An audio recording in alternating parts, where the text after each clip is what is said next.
Welcome back. In this video, we're going to look at pricing for Wishlist members. So what we're going to do is we're going to click the pricing button, and you're going to see that the pricing scheme is very simple.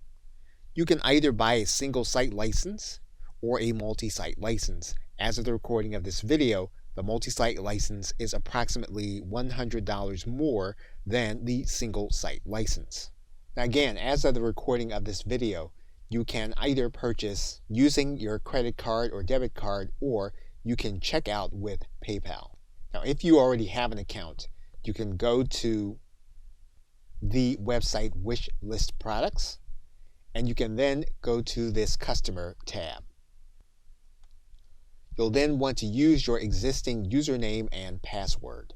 Now, when you log into this dashboard, you'll see that you have downloads, bonuses, and then you have all of your information here in this area. Now, if you do not have the most current version of Wishlist Member, you can take your existing membership and you can purchase the upgrade through your login area.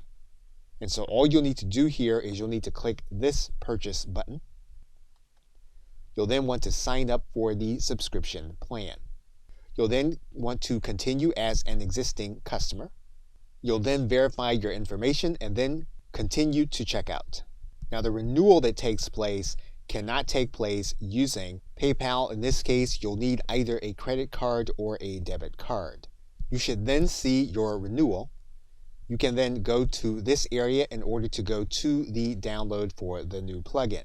Once you have the plugin, you are then ready for the installation process.